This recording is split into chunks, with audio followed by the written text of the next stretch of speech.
It was a house built entirely of sweets and treats. The roof was made of cake, and the windows were clear sugar. Once upon a time, on the edge of a deep forest, lived a family in a small wooden cottage. Hansel and Gretel were loved dearly by their mother, but their father had passed away long ago. Their mother remarried, but the new stepfather was a cold and selfish man.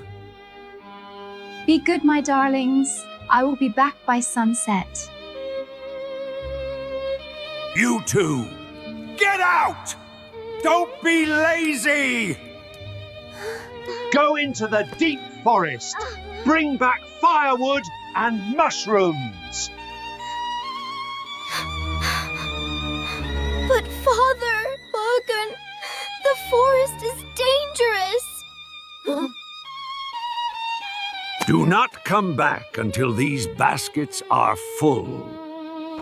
Hansel was brave. He felt the last piece of dry bread in his pocket. Don't worry, Gretel. I have a plan. He knew the forest was a maze. He needed a way to find the path home. Secretly, Hansel dropped little breadcrumbs behind him, one by one. Deeper and deeper they went, where the trees were old and the shadows were long. Stay close, Gretel. Keep picking the mushrooms. He left a trail of crumbs, believing it would lead them back to safety. But they were not alone. The hungry forest birds were watching too. The children worked hard, filling their baskets, forgetting about the time. Quietly, the little birds hopped down onto the path. Peck, peck, peck. The breadcrumbs disappeared, one by one. The sun began to sleep, and the forest grew darker and colder. Hansel, it's getting dark. We should go home. Follow me. I marked the path. Hansel smiled. He turned to find his trail of crumbs. But when he looked, his heart sank. The path was empty. The crumbs, they are gone. The birds had eaten every single crumb. Panic set in. The familiar path was gone. We are lost. They tried to run, but every tree looked the same. Don't cry, Gretel. I will protect you. The forest night was full of strange sounds, and they waited for the morning light. When the morning sun finally woke up, the forest did not seem so scary anymore. But the poor children were very hungry. Hansel, I am so hungry. Suddenly, a beautiful snow-white bird flew down to them. It sang a sweet song and fluttered its wings, urging them to follow. It wants us to follow. Hope filled their hearts, and they ran after the little guide. Until they came to a clearing and saw something they could never imagine. Wow. It was a house built entirely of sweets and treats. The roof was made of cake, and the windows were clear sugar. They were so hungry that they did not stop to think. Hansel reached up and broke off a piece of the roof. It's real chocolate. Gretel nibbled on the window panes, which tasted like sweet strawberry candy. And this tastes like strawberry. It was the best meal they ever had.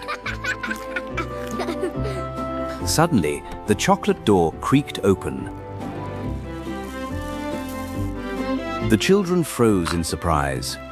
An old woman hobbled out, leaning on a crutch. She smiled a toothless smile. Oh, you lovely children. Who brought you here? We were lost and hungry, ma'am.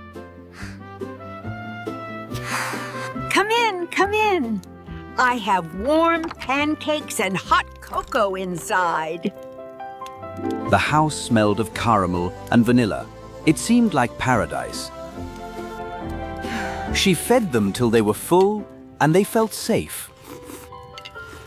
But the old woman was not kind.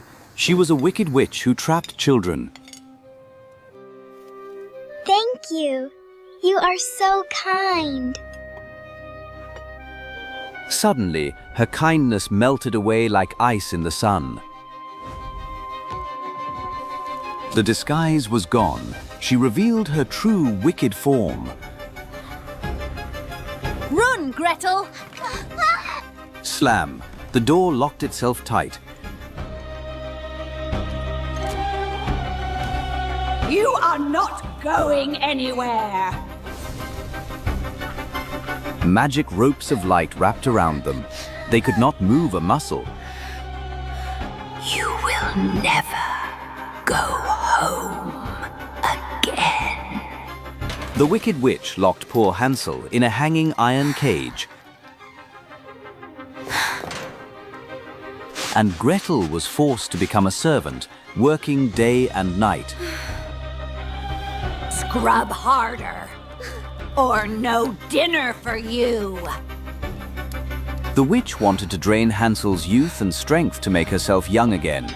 But first, Hansel had to be strong and full of energy. Every morning, the witch would check on her prisoner.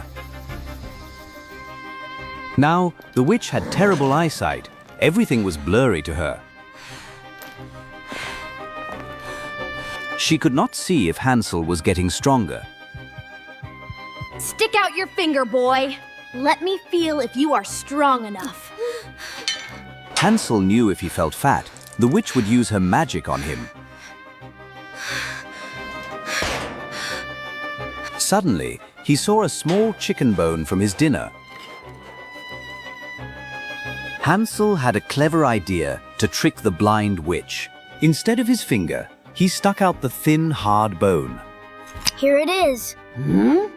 The witch felt the bone and thought it was his finger. Bah! Still as thin as a stick. Useless. Bring more food, pies, cakes, everything. Days went by. Gretel cooked huge meals to fatten her brother. Hansel ate the delicious food, but kept his secret weapon safe. Show me your finger, now! Brave Hansel stuck out the bone again.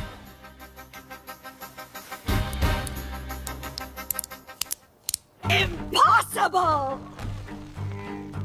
Why do you not grow fat? Gretel watched in fear, hoping the trick would work. The witch was running out of time. She needed the magic energy now. She lost all patience. I will not wait any longer. Girl, prepare the magic cauldron. The cauldron began to bubble with strange green magic potion. Gretel knew something terrible was about to happen. No! Leave her alone! It was time for the final spell.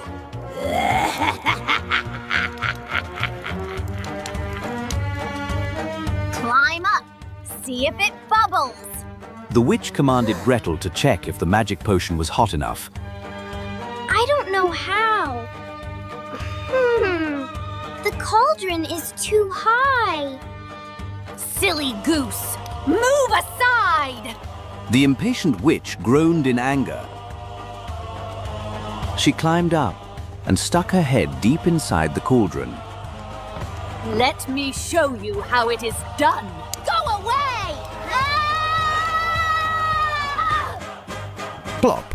The witch fell in, and Gretel slammed the lid shut. Let me out! Let me out! Whoosh! the magic turned the witch into a giant balloon, and she floated far, far away.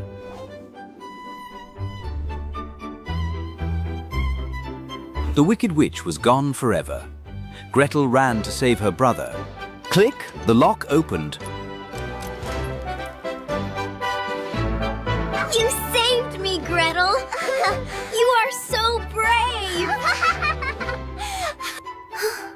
In the corner, they found the witch's treasure chest. It was filled with sparkling pearls and precious stones. Look!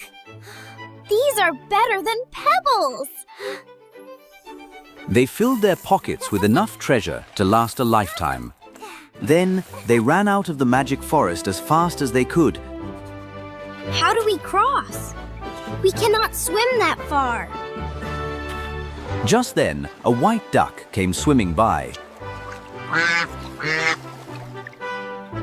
Gretel asked the duck for help. Little duck, please take us across on your back. The kind duck carried them safely to the other side. Once across, the forest began to look familiar again. I know this tree. We are close. Finally, they saw their own little cottage in the distance. Their mother was sitting alone, heartbroken since the day they left. Hansel and Gretel ran as fast as the wind. She could not believe her eyes. My darlings! I missed you so much. So I grabbed the broom, swung it hard, and showed him the door. I said, "Good riddance, and don't you dare come back." Hansel emptied his pockets, and jewels rolled all over the table. Their days of hunger and sadness were over. They lived together in happiness and peace for the rest of their lives. And that is the story of the brave Hansel and Gretel. Sweet dreams.